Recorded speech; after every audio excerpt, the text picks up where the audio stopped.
My phone's been updated again.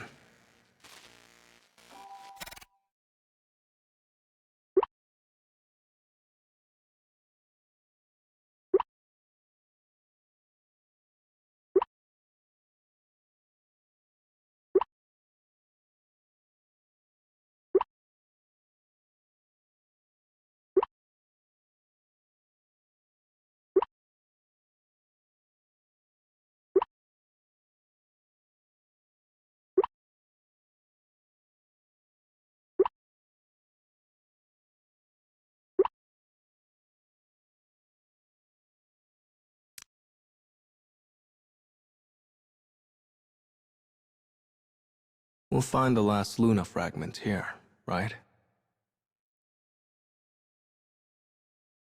And then we have to say goodbye. Oh, I can feel the waterworks coming! Don't cry, Mama. He may go, but you'll always have me.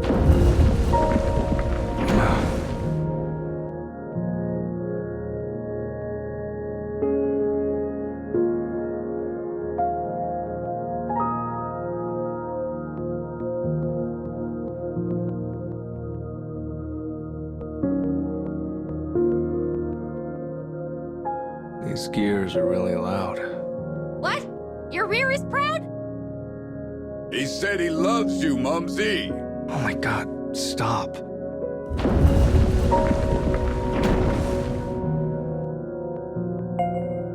This is our first dark scarecrow. Time to get to work. I have to repair the past inside the Scarecrow to get my Luna fragment.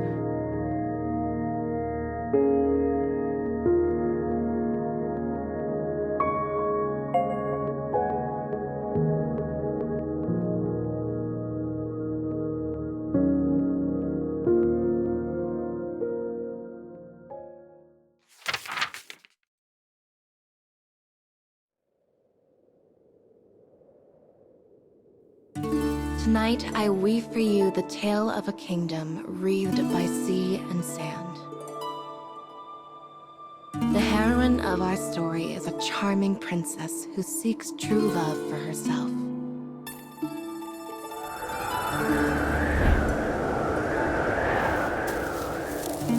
Rolling over both sea and desert, this kingdom thrives in trade.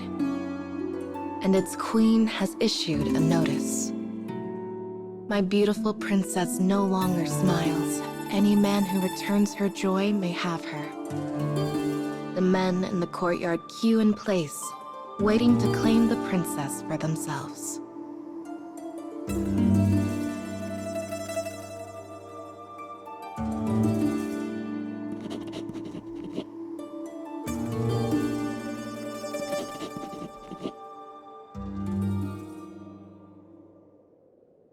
The first hopeful begins to speak.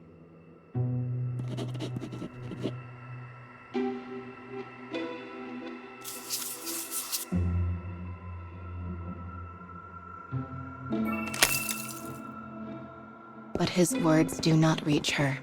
She does not smile.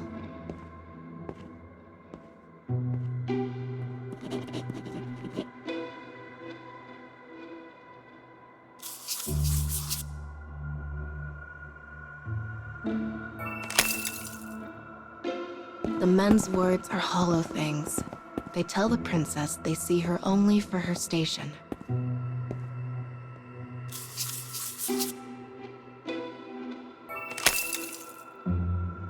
But that error is not theirs alone. Indeed, all who live in the kingdom are blind. They cannot see the princess for who she truly is.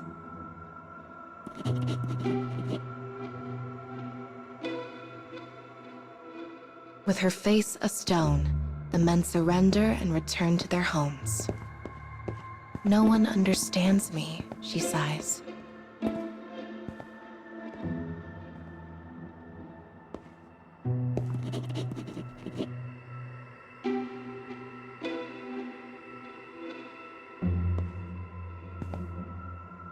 But then, a lone boy dressed as a sailor appears before her, one barely on the cusp of manhood. He makes no mark on her, for today she has seen more strange men than there are stars in the sky.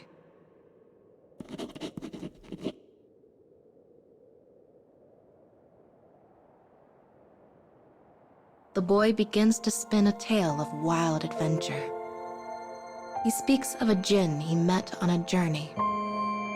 He speaks of desert islands filled with wonders, of seas so vast their edges have never been found. The princess is enraptured by his tale. She stares at him from behind her veil, saying not a word. On the queen's signal, the boy is escorted away.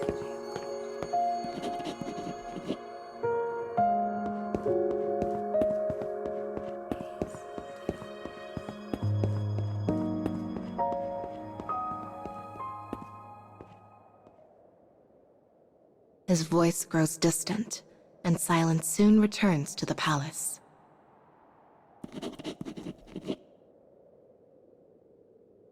As the princess ponders this development, another uninvited guest comes to see her.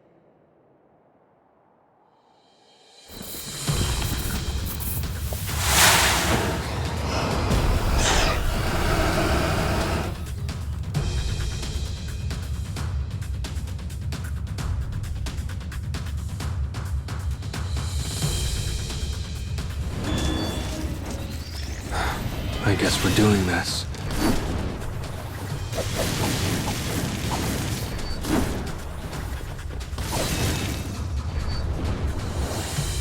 Here I go.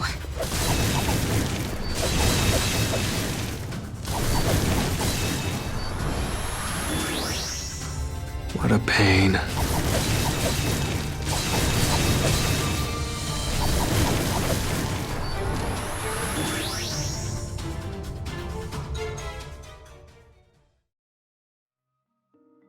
The dark of night falls over the palace as the princess rushes through its halls. The fantastical palace in which she lives is in truth a prison that has stolen her freedoms. The words she uses, the way she acts, even the order in which she eats her food. Every aspect of her life had been decided from the day of her birth.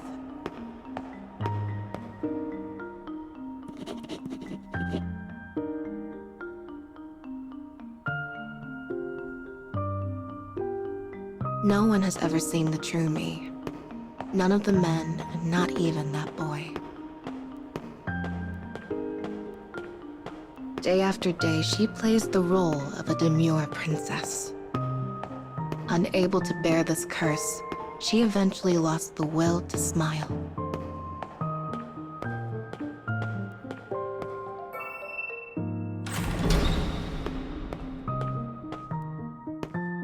Her bedroom is adorned with the most elegant and fanciful decorations. It is one of the few places she can find peace.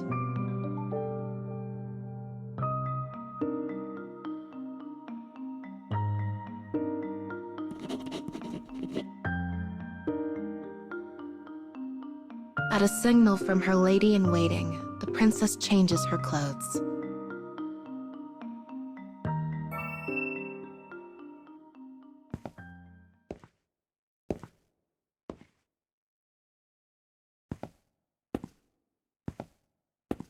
The moon once again emerges from behind the clouds.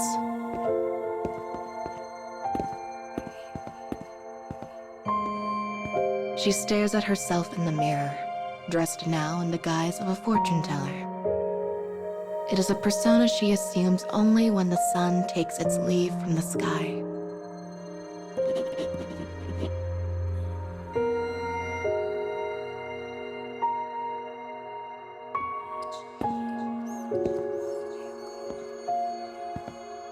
She orders her lady-in-waiting to keep watch, then slips from the palace without a sound.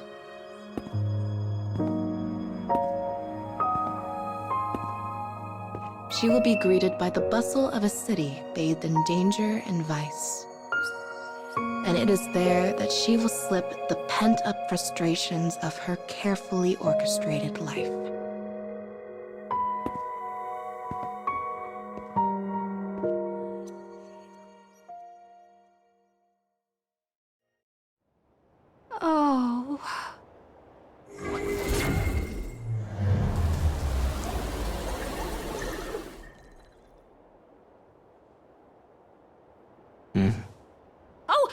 you're back. Nice job.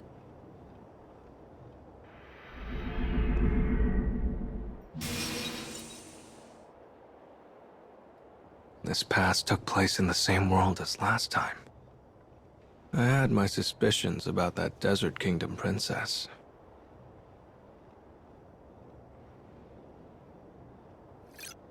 What were you doing on the phone? What? Oh, She was sending messages to her precious babe. You know you can just talk to each other.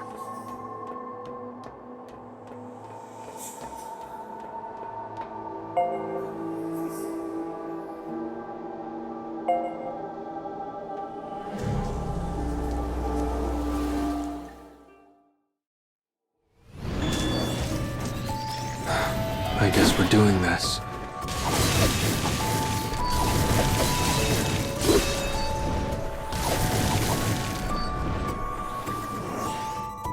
Here I go.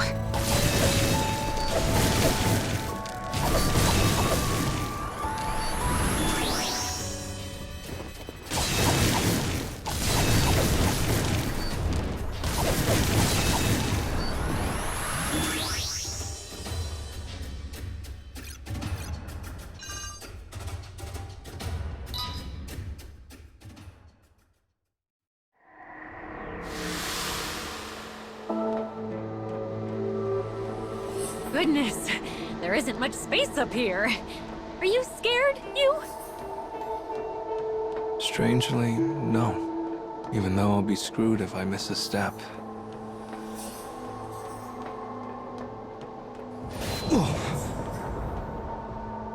Was that an earthquake?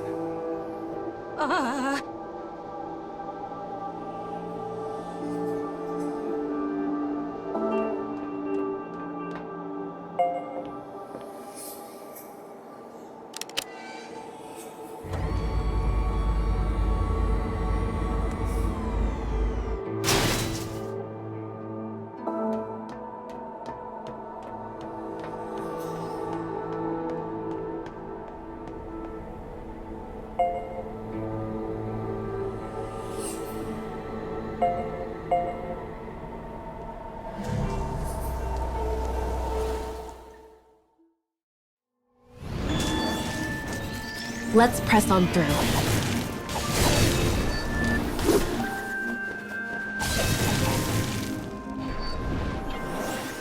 What a pain.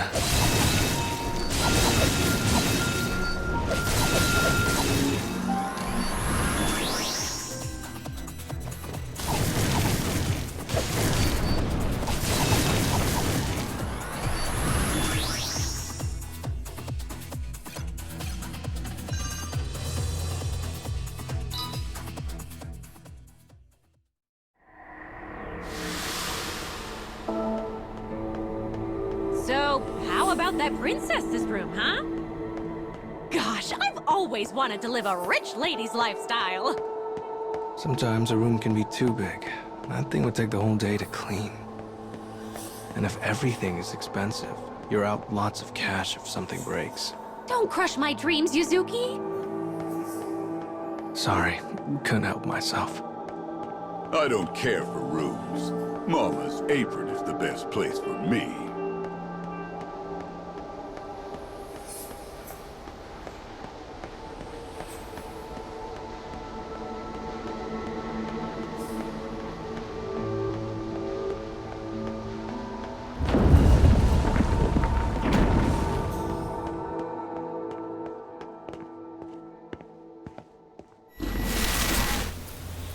That's... Damn it. I need to follow her. The floor is... Yuzuki!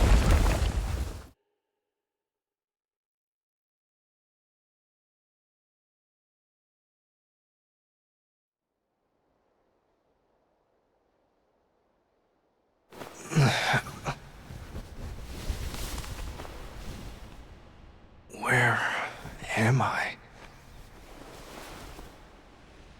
Did I fall underground?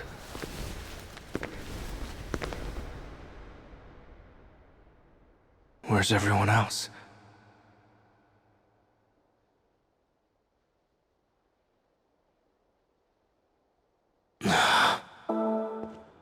Guess I'll keep going.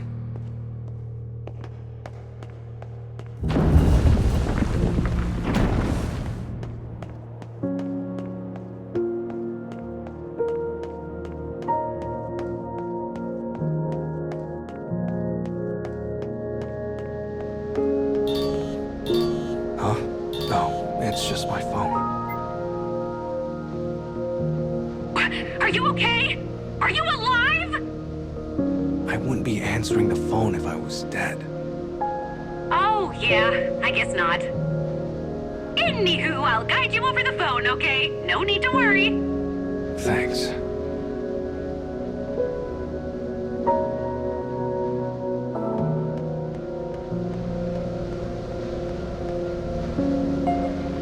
I'm at the second scarecrow now. Go ahead and repair the thing. You've got this.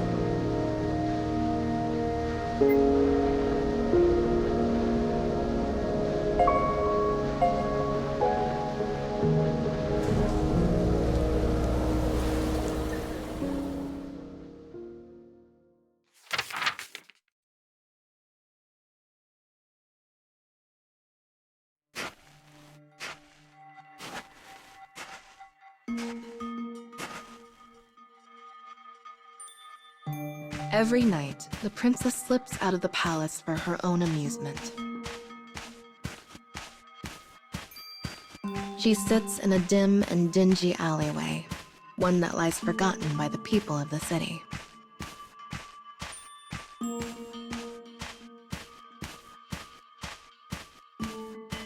This small tent is the princess's second home.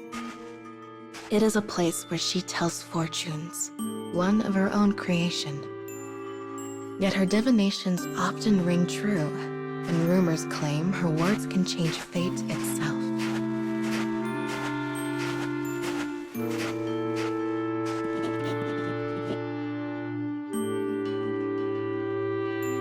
She waves her hands over a crystal ball for her first couple of the night.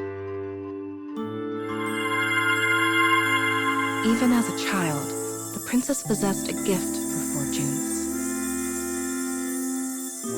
She sees the couple's fate in the crystal ball and prepares to speak it aloud.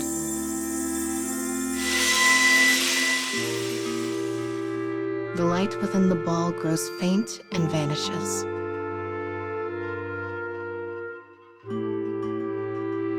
With an exaggerated inflection, she speaks. Your man is unfaithful. He spends his free nights prowling the city for new partners.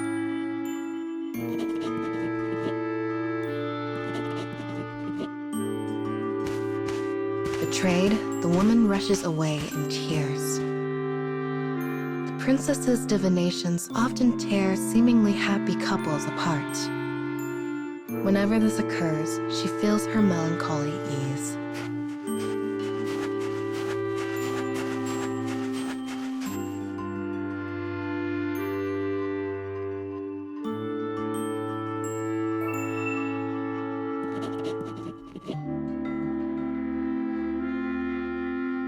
When she assumes the guise of the fortune teller, none realize she is the princess.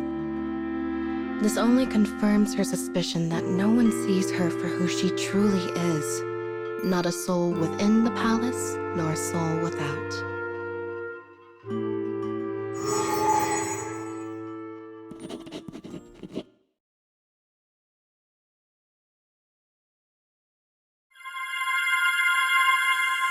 Another vision flickers to life in her crystal. She sees strangers peering into her world.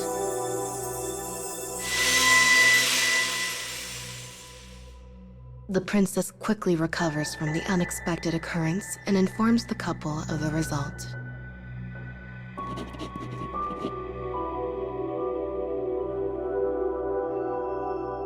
It is a dangerous game to toy with the heart of another.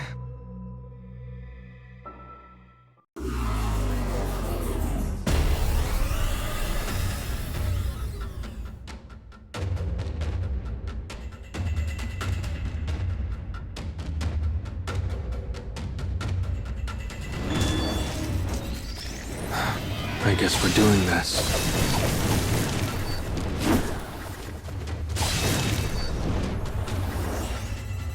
Here I go.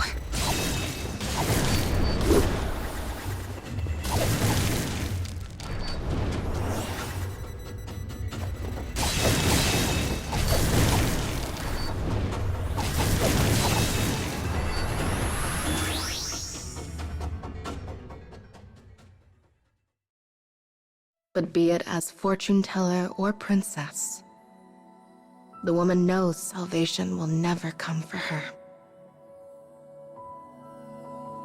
Alas, her life proceeds on a path that is set by another.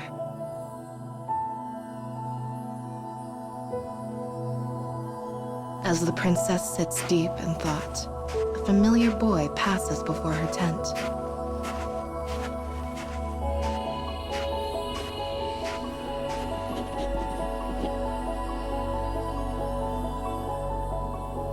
It is the sailor, the selfsame one who came to the palace spinning tales of adventure.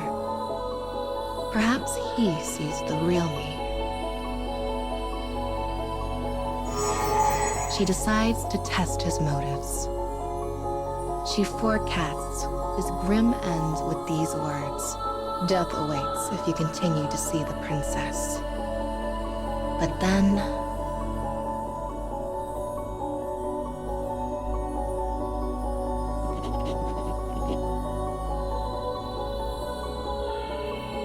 the boy bursts into loud, innocent laughter.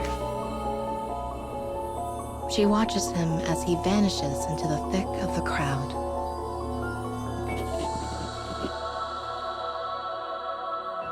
I wonder if he will come to the palace tomorrow, she thinks to herself.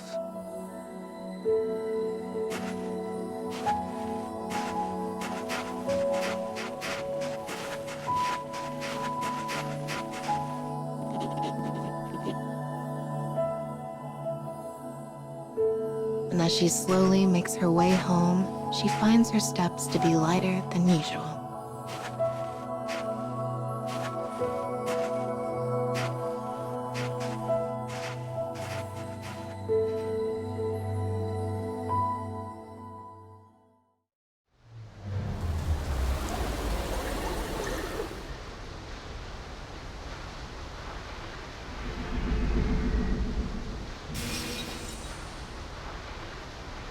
That should do it.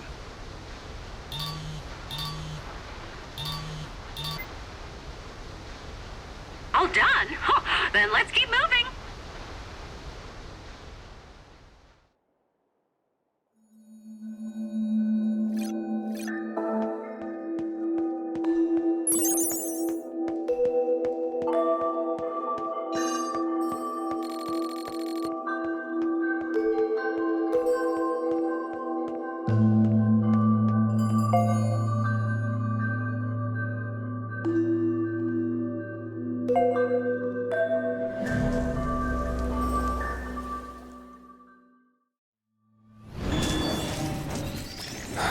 I guess we're doing this.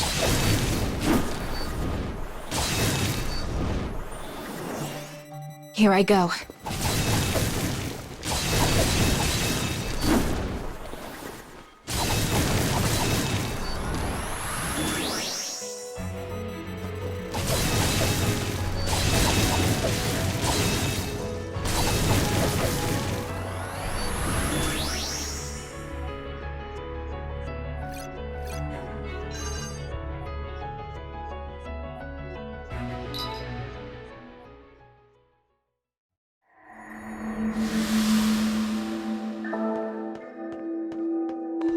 So, how did you get my contact info anyway? What? Oh,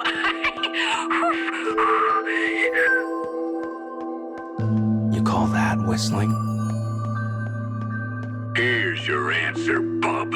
You should be honored to get a call from Mama.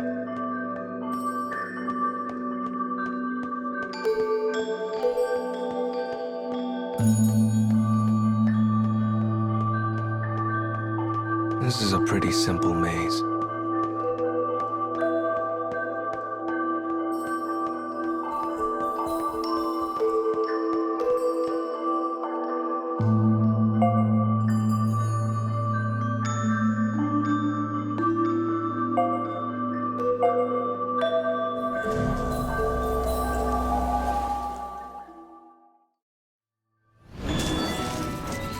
Let's press on through.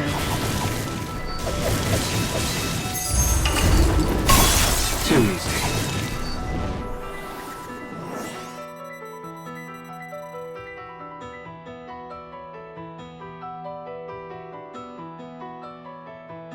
What a pain.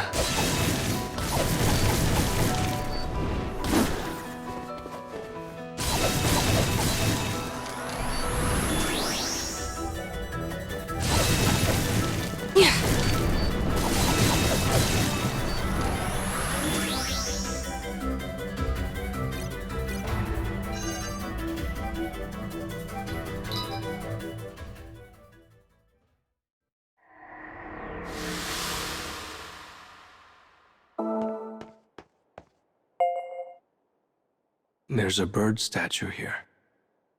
Ooh, poke it! Poke it!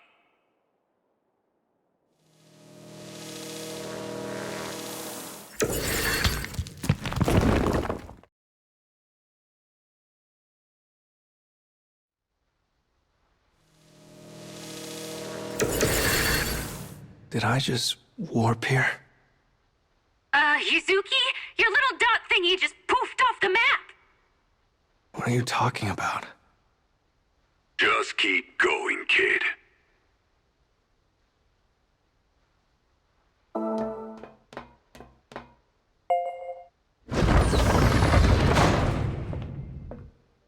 Whoa. These flowers are glowing. Something about this place feels so sad.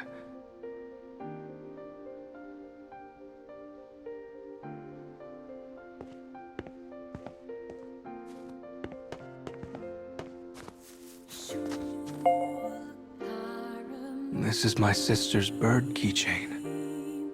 She loved this thing. Always kept it clipped to her school bag.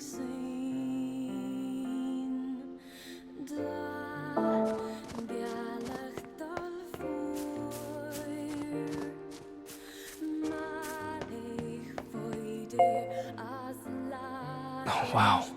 This is Mom's wallet. My sister and I bought her this as a present.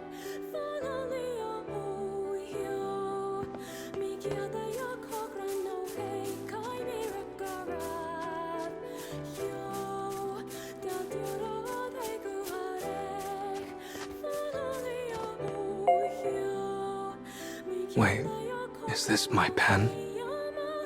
My sister and I would always try to see who could spin pens the longest.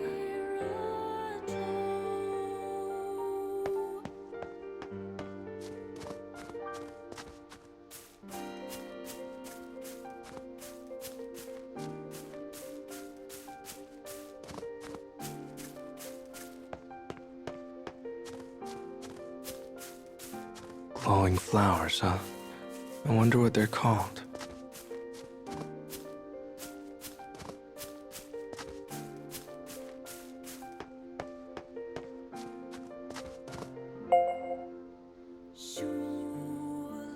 Does someone live here?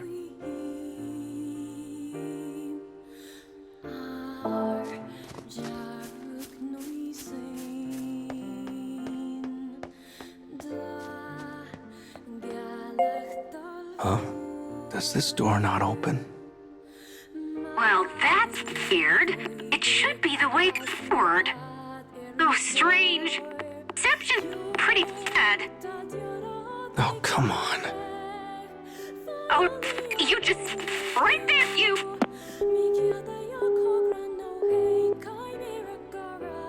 The call cut out.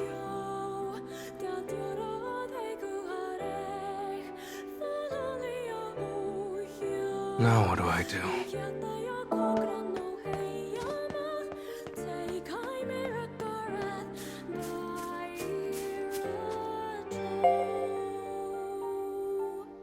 Guess I'll take a break here. Don't mind if I do.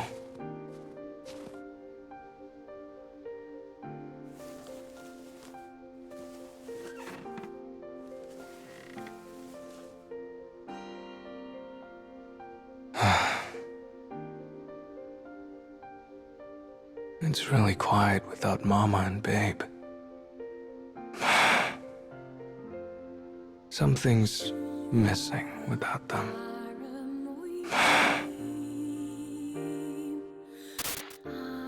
Isn't it about time you wake up? A quiet voice rouses me from a deep and dreamless sleep. As I fight my way to wakefulness, I find myself in a sleeping bag inside a tent. I'm in the campground my family used to visit. It's late. The sky is clear, the air brisk. I used to use my father's telescope to gaze at the beautiful jewels in the sky. Though I rarely said anything, I always found myself wanting to go on and on about the stars. Whenever I mentioned a star's name, Mom would compliment me, and my sister would make a face like she was annoyed I got it first.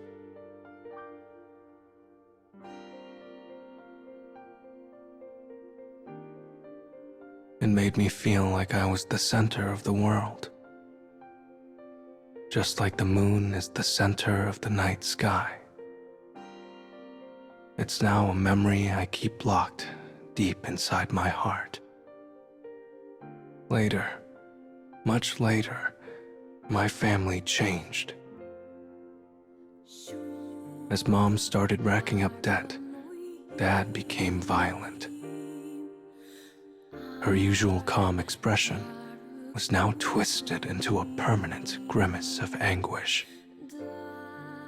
The reality of that was terrifying, and I started spending as much time away from home as possible. As my family fell apart around me, I found myself bemoaning my misfortune. My days were a long dark tunnel with no end, and all I could do was keep walking forward. And though I prayed someone would offer a hand of salvation, I knew it would never come.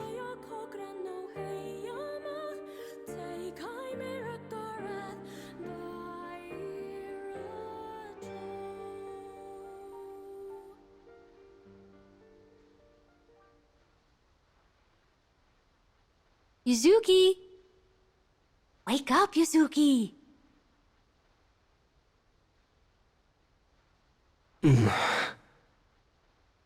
Guess I fell asleep. Gosh, you're such a little sleepyhead. You were snoring like a babe. Mama? Babe? How did you get here? There's nowhere you can go where I won't find you. You know how hard it was to knock down all those walls to get here? Well then. Now that we're a trio again, let's get back to work.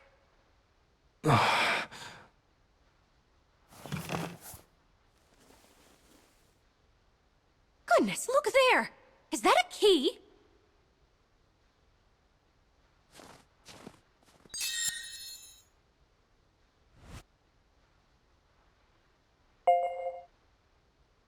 I wonder if it'll open the door in the back.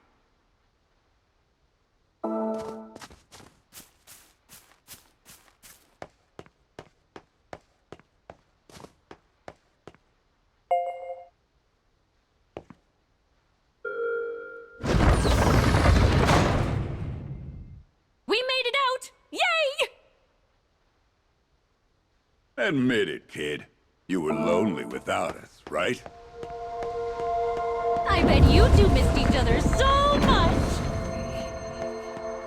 Not really.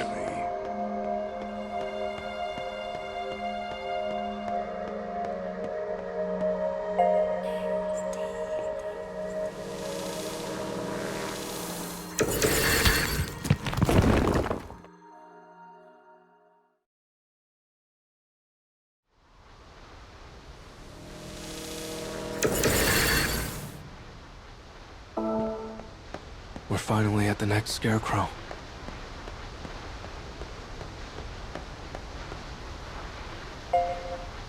This is it. The fourth and final scarecrow. This is still the third one. Oh, dang it. I was so confident, and now I just feel silly.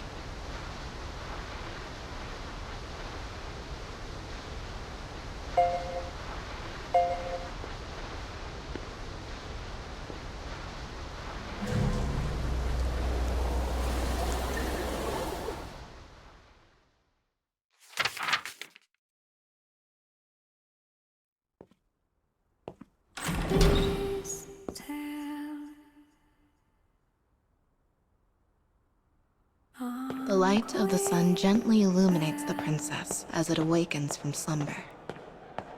Though she warned the sailor boy of his fate, continues to come see her. She knows he will be back again today.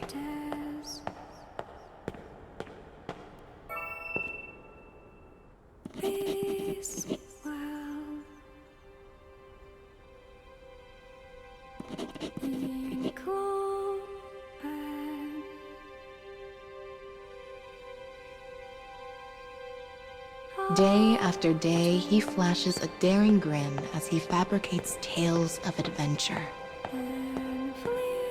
He wants so badly to see her smile.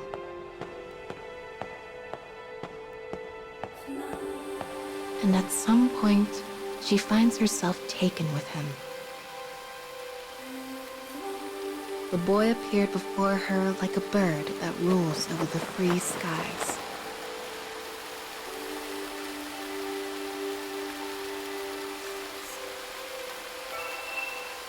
Perhaps she can flee her kingdom prison with him, and only him.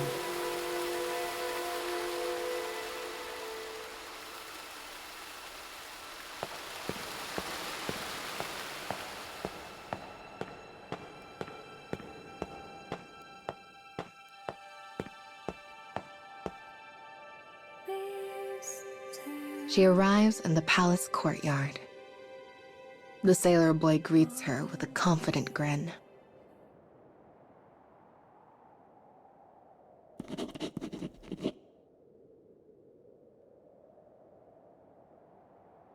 She stares at him from behind her veil. She can feel him looking at her. Not her riches, not her status, her. Yet though she so desperately wants to believe his heart to be true, she cannot shake her doubts.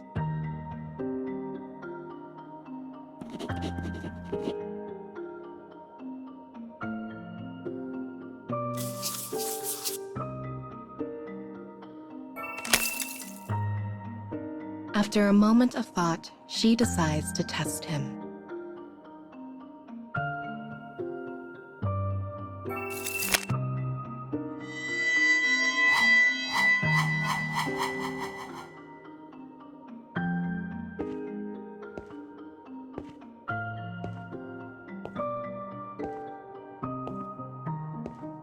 She walks toward him.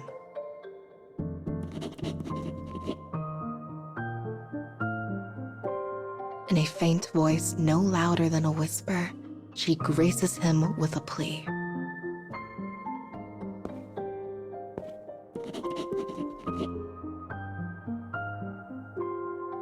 Elated, he leaves the palace, thinking to have finally obtained the princess's heart for himself. But she knows the truth. When they next meet, it will be clear if he truly sees her or not. Alas, there is a demon whose sharp eyes see through the princess's intentions.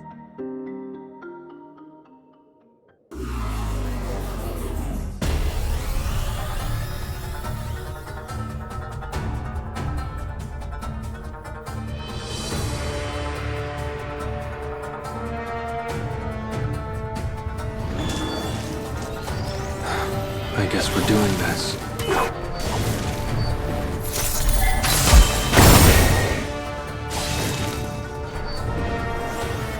Here I go.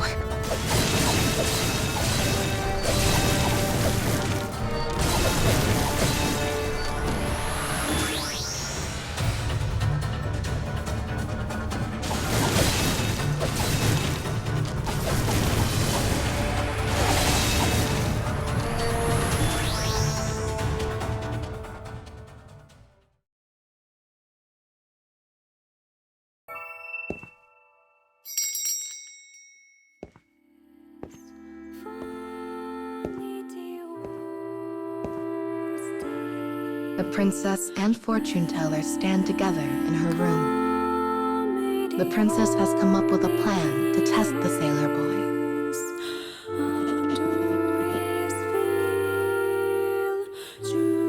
Will he see the rich clothes of her lady-in-waiting and assume she is his prize?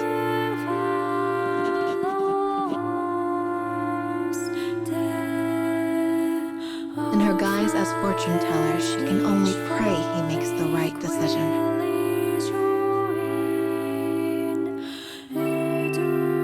Concealing herself, she waits. At last, the sailor comes to the princess's room. As the scene unfolds, her heart sinks in her chest.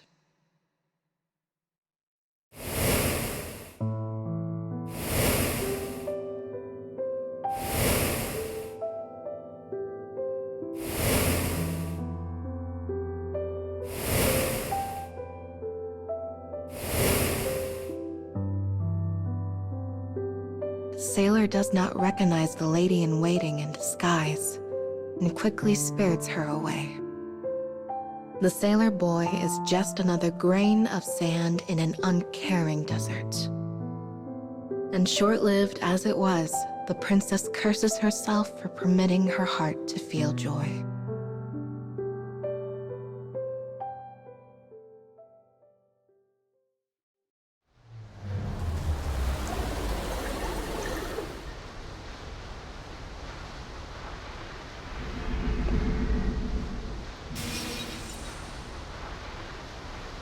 What's with the whole switching places plan? It's so roundabout. I mean, you've had crushes before, right, you? Sometimes you just gotta get in their heads. Well, I guess so.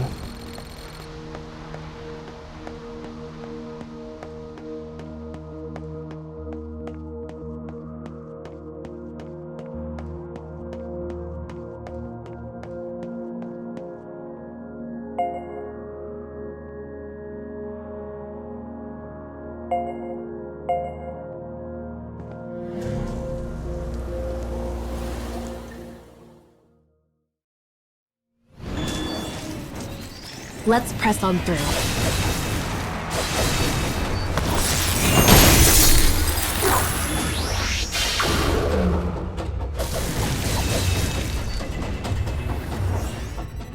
What a pain.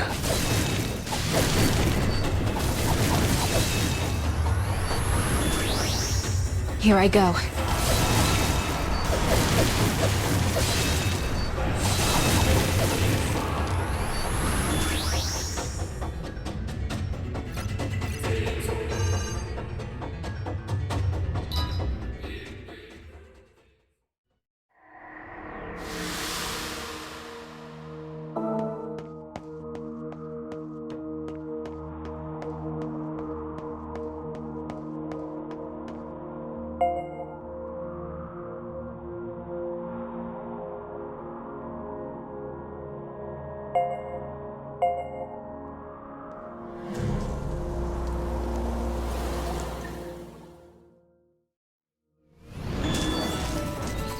Let's press on through.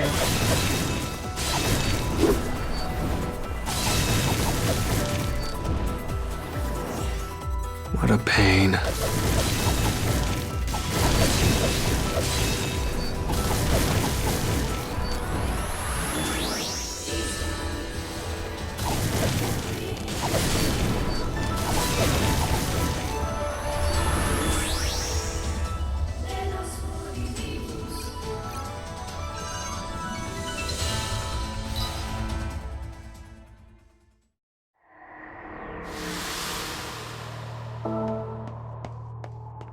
Okay, so seriously, back to the crushes topic. Who's on your mind, you? What a load of bullplop! How dare you cheat on Mama! Oh my gosh, I need to know more! We are not having this conversation.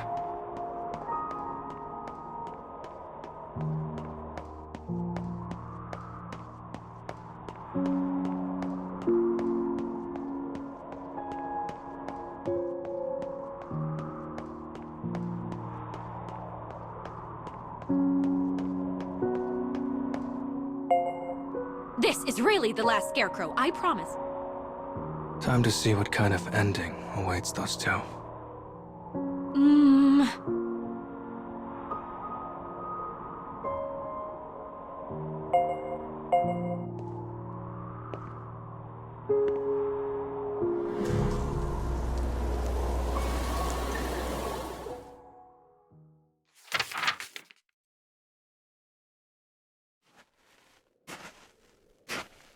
A lonely wind dances through the nighttime city.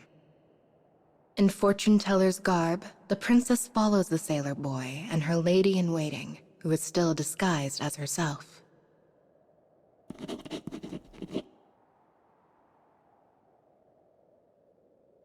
She orders her guards to kill the sailor. For what meaning has his life if he does not see her for who she truly is? She thinks back on the day they first met. He spun a magical tale of traveling the world.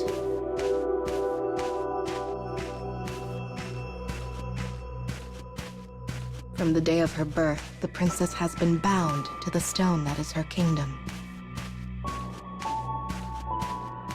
But the boy came to speak with her countless times, eventually setting her heart aflame. She had so desperately wished to fly to freedom with him. But now her heart lays in ashes. She has been betrayed, undone.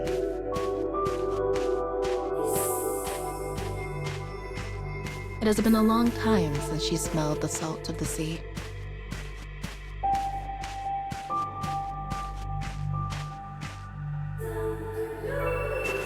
The beach is unnaturally quiet, the sand darkened with blood. What awaits the princess is a truth she can scarcely believe.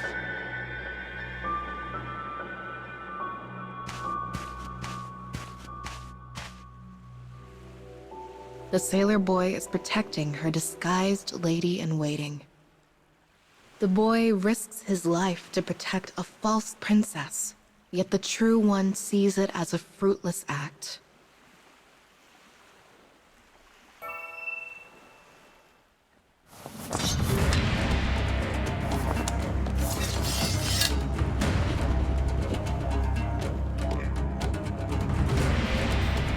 I am the princess, but her silent scream echoes only in her mind.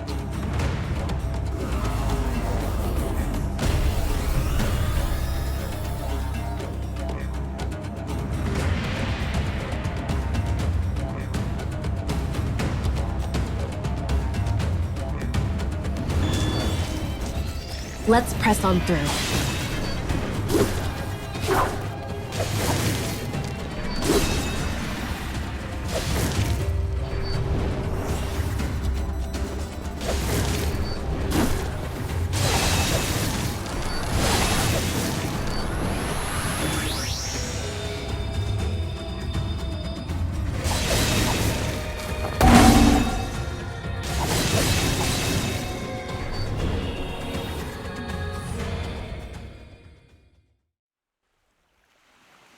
As the battle in the bay continues, dawn encroaches on the territory of night.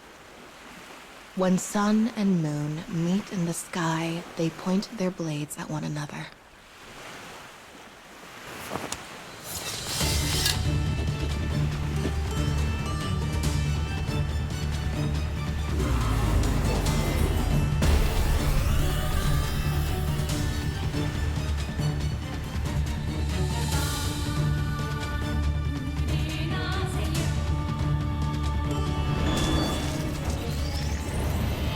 Not let you have the princess!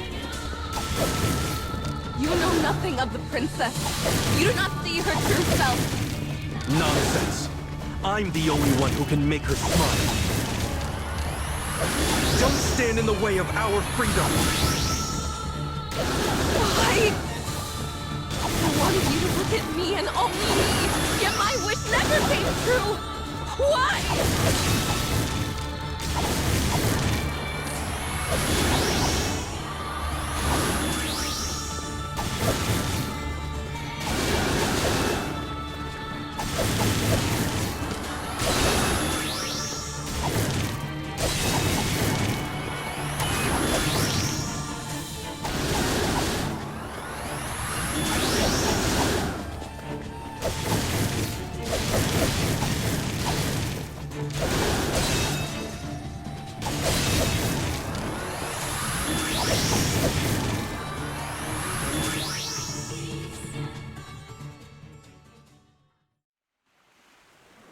At the end of the battle, the sailor boy falls unconscious, steadfast in his decision to stay with the princess to the bitter end.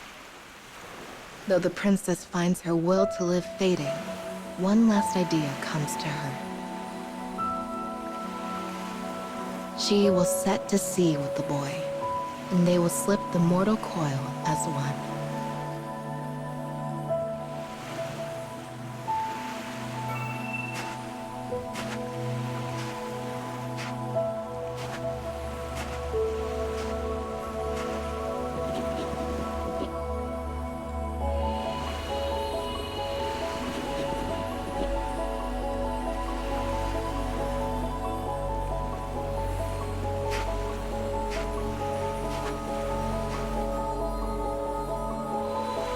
The sea glimmers in the morning light, silent watcher as sailor and princess cross its waters.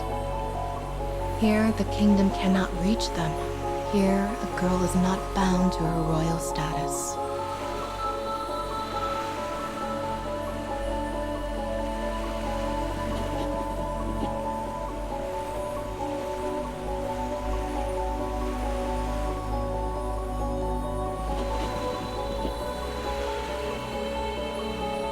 As the sailor awakens, his expression twists into one of hatred.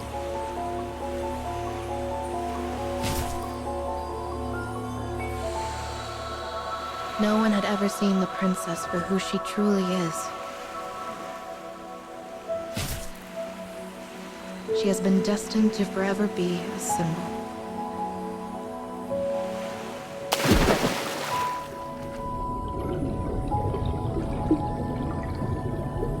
Yet before her stands a mere boy who only wanted the princess's smile for himself. We, tangled in an ironic embrace, we sink into the sunless depths. I stare at her with pure hate as the moonlight washes over us. I smile then, for he is finally looking at me, and only me. Their brief meeting ultimately brought them here. My wish is granted at long last, and I take it with me. Into the depths of the cold, cold sea.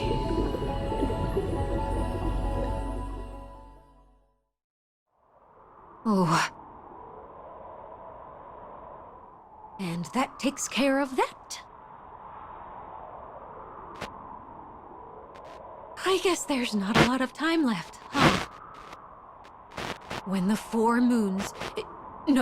when the four keys come together. Oh, Yuzuki.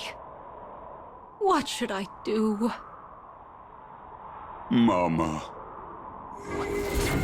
Oh, whoopsies. Gotta get back in gear.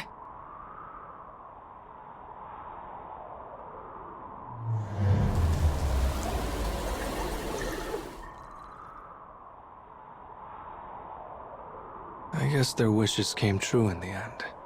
In a way.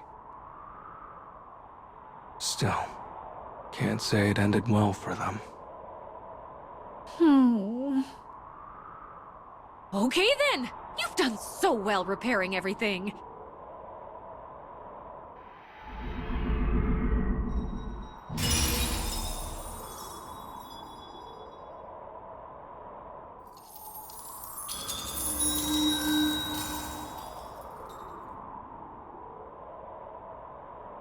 So this is the last Luna fragment.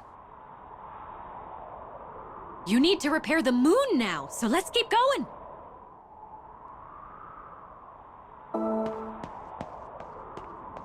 The moon has the power to make people's wishes come true, right? So once I fix it,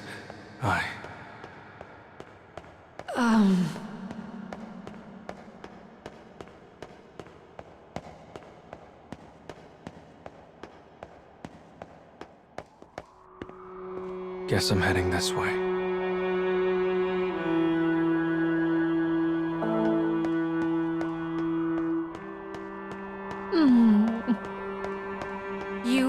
Let's say someone had to be sacrificed for you to complete your objective. If push came to shove, what would you do? The hell? I don't know. I'll just think about it and make the best decision I can.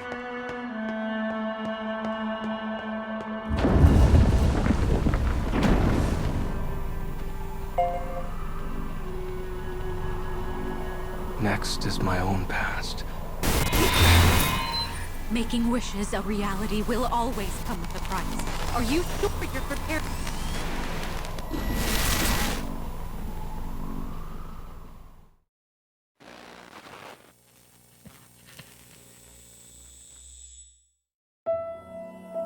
The boy does nothing but study and work. Study and work. Study and work. The stress of his routine weighs on him. It is a burden he should not have to bear. The physician told him how much time his mother had left, as well as how they might save her. And so, he finally arrives at a great decision. One taken to preserve his tiny sliver of happiness.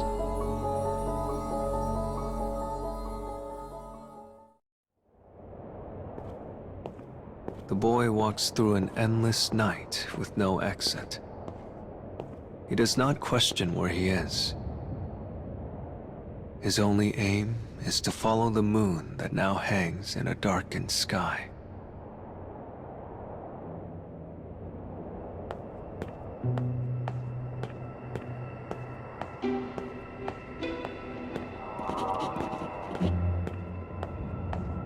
He is close to death. He knows this. It is the only memory he has left. And knowing the end is close, he attempts to reach out to everyone he comes across.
But he receives only cruelty in return. Sensing he has no place to call his own in this life, his legs slowly grind to a halt.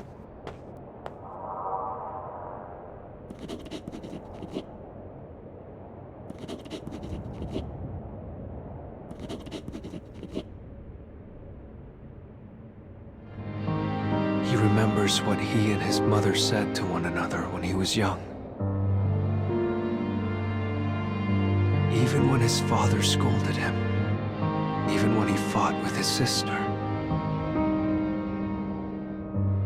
his mother had always been on his side.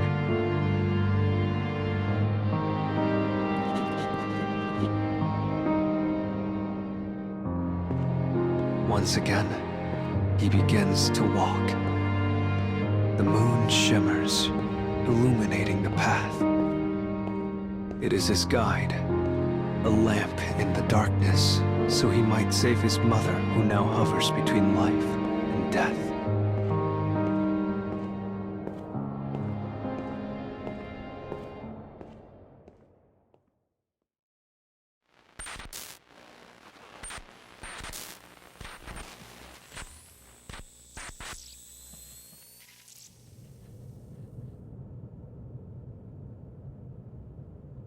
The boy wakes up on the couch. The room is dim, the curtains drawn. The only sound is the dull hum of a refrigerator.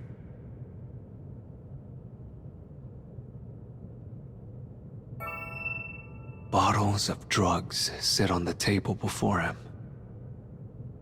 It is poison he purchased on shady websites. Poison enough to kill him many times over. But it is also a release. For while it causes brain death, it will leave his heart intact for his mother.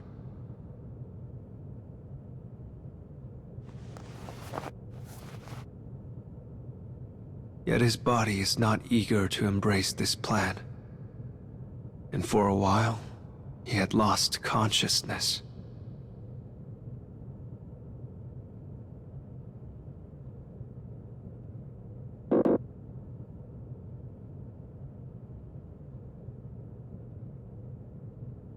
Words of self-defense flutter in and out of his mind. But knowing that his mother has no time left, he manages to shove them aside.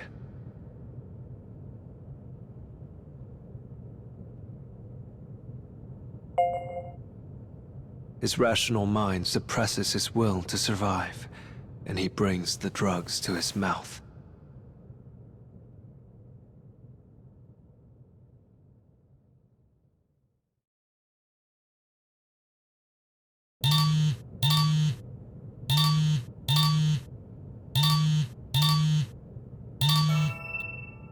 He feels as though his final moments will last into eternity. But then his phone rings. He lacks the mindfulness to notice his palpitating heart. But somehow, he manages to trace a shaking finger across the screen.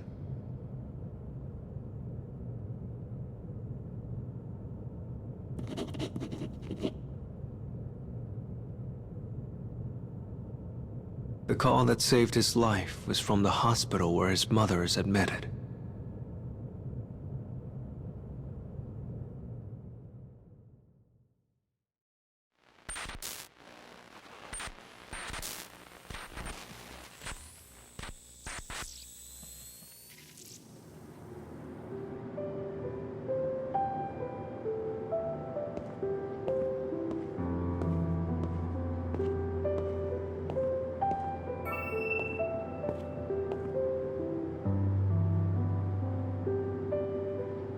It is as though time is frozen in the hospital room.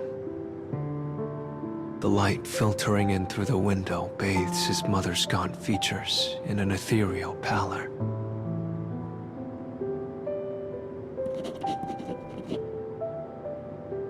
She had passed not long before, quickly and without warning. There is a thin smile on her face, as though free at last from her hell.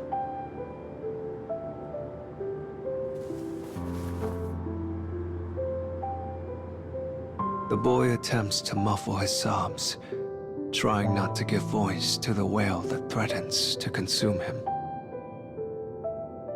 He has lost his last remaining beam of moonlight. And now, he can only hold tight to the shell of what used to be his mother.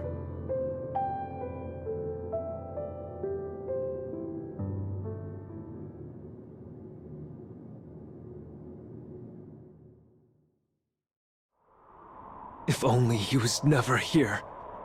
If only...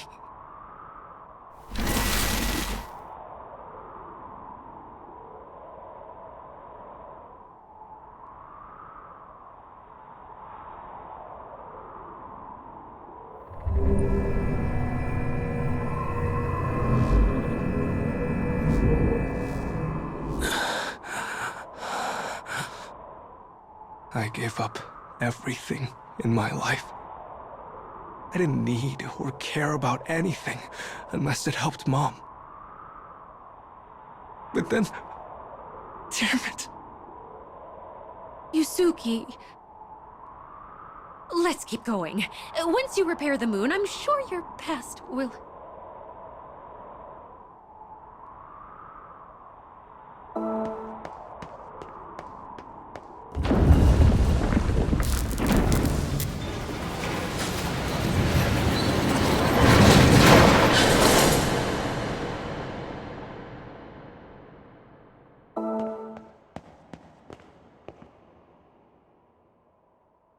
It's finally time for us to complete our objective.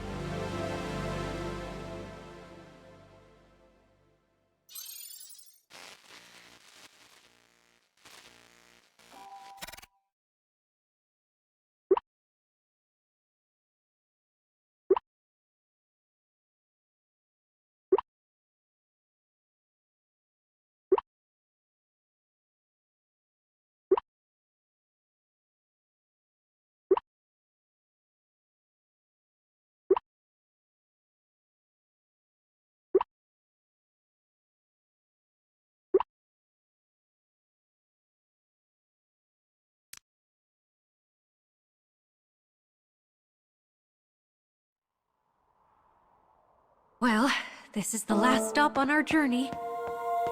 This is the spot in the cage that's closest to the moon. And the spot closest to your world, Yuzuki.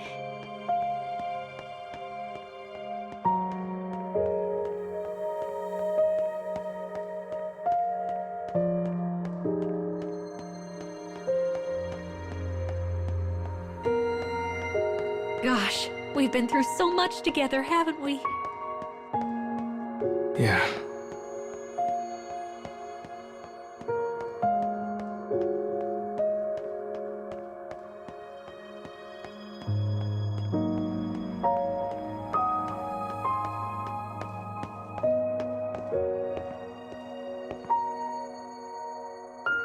Never thought I'd get this close to the moon. Oh. Yuzuki, to tell you the truth... Oh, never mind me. It's nothing. Come on, you. This way.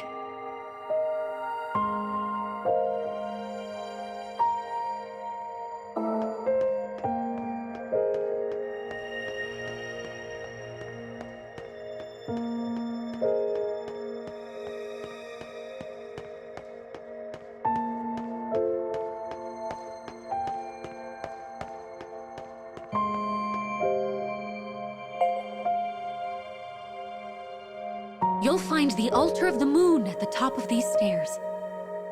Once you place the fragments on it, you should be able to fix the broken moon.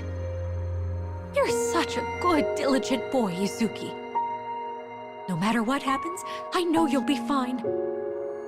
I'm sure of it. So... You know, it's been fun traveling with you. Plus, you really helped me out. A lot, actually. Oh, Yuzuki. Well, look at that. The kid has a heart after all. This is your last big job. Now go get him, Tiger! All right, here goes nothing.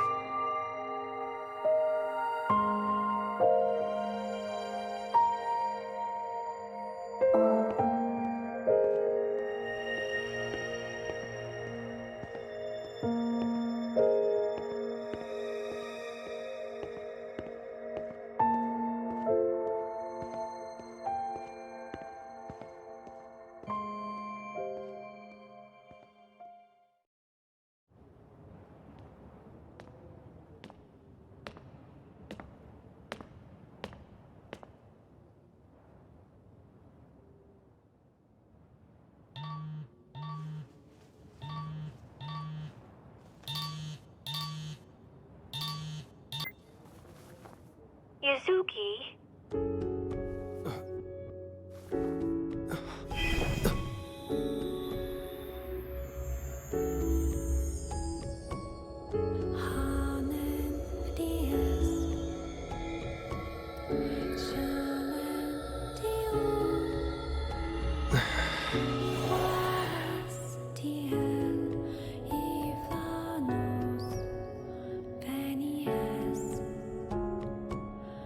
Qua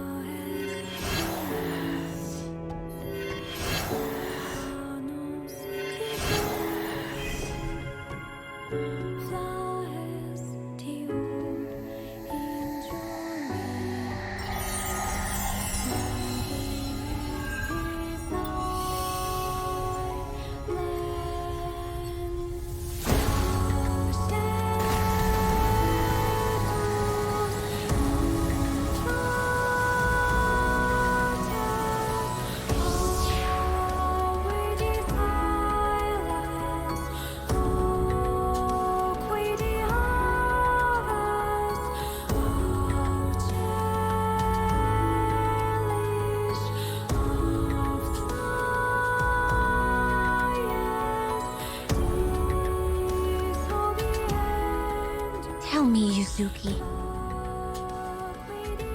How do you want to change your past?